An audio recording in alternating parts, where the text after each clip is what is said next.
शिव महापुराण में तो यहां तक वर्णन किया गया है कि यदि मार्गशीर्ष मास के आर्द्रा नक्षत्र के दिन ब्रह्म मुहूर्त से लेकर शाम को प्रदोष काल तक अगर कोई एक बार भी भगवान शंकर के शिवलिंग का दर्शन कर लेता है तो उसकी जिंदगी में उसने कितने भी व्रत करे हो, उपास करे हो, उन व्रतों में, उन उपासों में अगर कोई त्रुटि रह गई हो, कोई गलती हो गई, कोई यज्ञ करा, अनुष्ठान करा, साधना करी, तप करा, व्रत करा, दान करा, पुण्य करा, सत्कर्म करा, उसमें अगर कोई त्रुटि रह जाती है, कोई कमी रह जाती है, कुछ छूट गया होता है, तो केवल मार्गशीर्ष मास के आर्द्रा नक्षत्र के दिन भगवान शंकर के शिवलिंग का दर्शन कर लेने से वो सारी त्रुटियां समाप्त हो जाती है और शिव की कृपा। अब कितनी बड़ी कृपा है भगवान शंकर जी की कि ये 5 दिन की जो कथा है 6 तारीख से 10 तारीख तक जो हो रही है 5 दिन की कथा, उसमें बीच में 9 तारीख पड़ रही है और उस 9 तारीख को मेरे शंकर भगवान की प्रथम ज्योति का दर्शन हुआ, शिवलिंग का दर्शन हुआ आर्द्रा नक्षत्र के दिन भगवान शिव।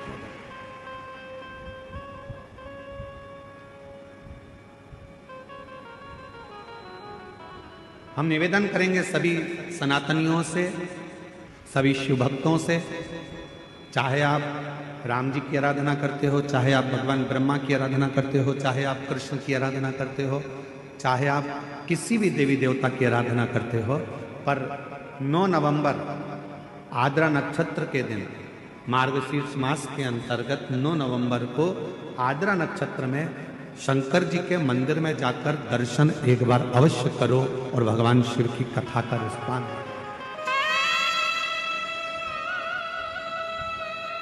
अवश्य।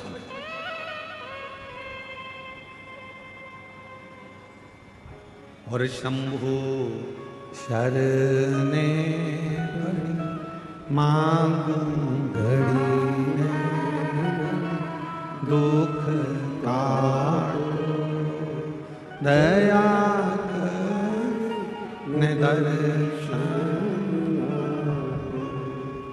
शिव की आराधना का सुख कहीं ना कहीं भगवान ऐसी कृपा करता है, शिव ऐसी करुणा करते हैं, भगवान शंकर ऐसी दया करते हैं, ऐसी कृपा कर देते हैं कि आपको शिव अपनी ओर खींच लेते हैं।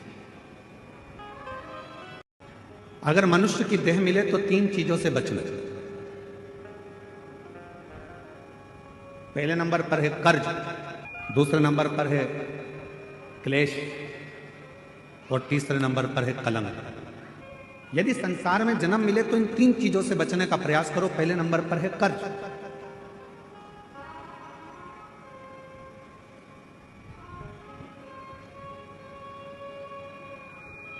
थोड़ा सा भी कर्ज हमारे जीवन में अगर हो जाता है, थोड़ा सा कर्जा आ जाता है, तो वो कर्जा बढ़ते बढ़ते बढ़ते बढ़ते एक दिन हमारी जमीन को, हमारी जायदाद को, हमारे मकान को भी बर्बाद कर देता है।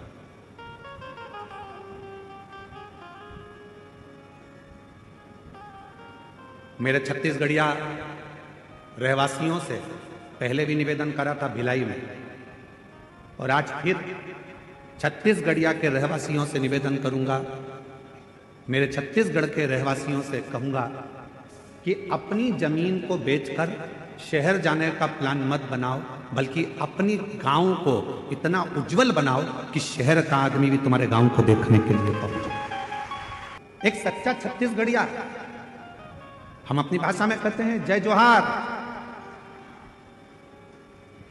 छत्तीसगढ़िया सब लोग, मतलब एक सच्चा छत्तीसगढ़िया वो होता है जो जहां रह रहा है, जिस भूमि पर रह रहा है, उस भूमि को, उस घर को, उस गांव को इतना उज्जवल बना ले, इतना प्रगतिशील बना ले कि फिर उसको देखने के लिए दुनिया के लोग, दुनिया के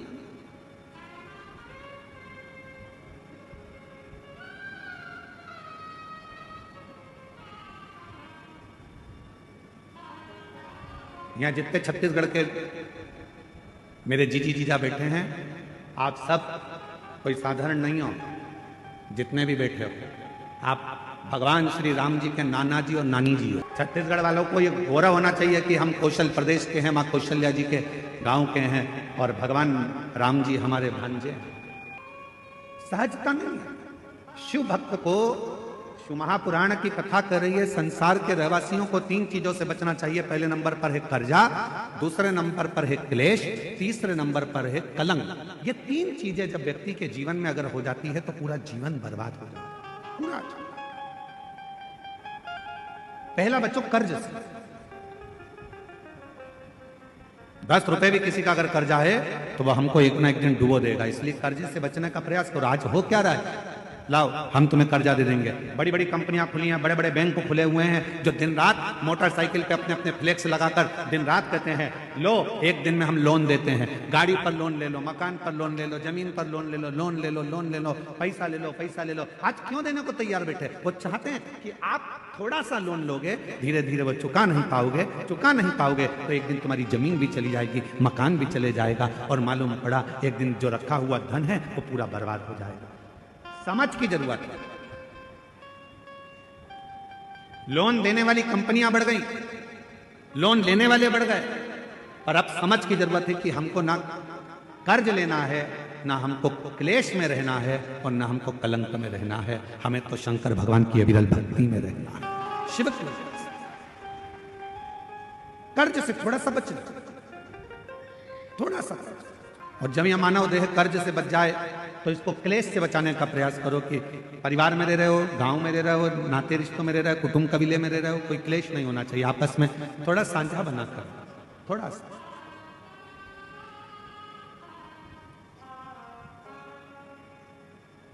आप सबको मालूम है महीने में 2 एकादशी आती है तो 2 प्रदोष आती है। कभी किसी से पूछो कि भगवान शंकर का यह अविरल त्योहार प्रदोष का व्रत क्यों आता है? क्यों भगवान शंकर की आराधना प्रदोष के दिन करी जाती है? क्यों? कभी सोमवार होम प्रदोष आ जाती है, कभी गुरुवार का प्रदोष आ जाता है, कभी शुक्रवार का प्रदोष आ जाता है, कभी कोई प्रदोष आ जाता है। ये प्रदोष का व्रत क्यों आता है?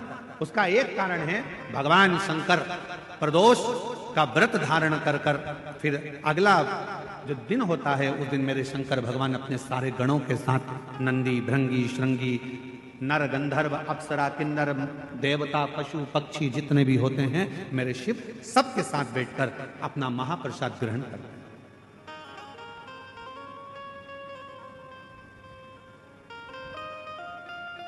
साथ बैठने पर हमारा क्लेश समाप्त होगा। आज के जमाने में 4 भाइयों का परिवार, एक इधर जा रहा है, एक उधर जा रहा है, देवरानी, जेठानी, ननंद सब अलग अलग क्षेत्र में जा रही, कोई सुनने को तैयार नहीं। तो शिव महापुराण की कथा कहती है एक कर्ज से बच जाओ, दूसरा क्लेश से बचो।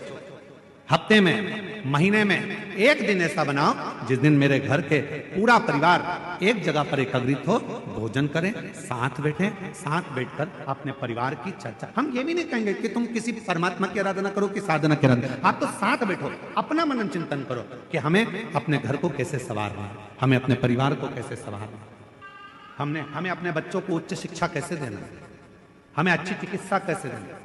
हम कहीं आडंबर में तो नहीं फंस रहे, हम कहीं गलत जगह पर तो नहीं फंस रहे, आडंबरों से मुक्त कैसे करना। आज थोड़ी सी बीमारी आती है और लोग भटकना चालू कर देते हैं, यहां जा रहे हैं, वहां जा रहे हैं, तबीयत खराब हो गई तो यहां जाओ, वहां जाओ। हमने जब से शिव महापुराण की कथा बाची है एक बात हमेशा कही है कि सबसे पहले अगर शरीर में कष्ट है तो अपने गांव के प्राथमिक चिकित्सा केंद्र में जाओ, उसके बाद फिर शहर के हॉस्पिटल में जाओ, फिर शहर के हॉस्पिटल से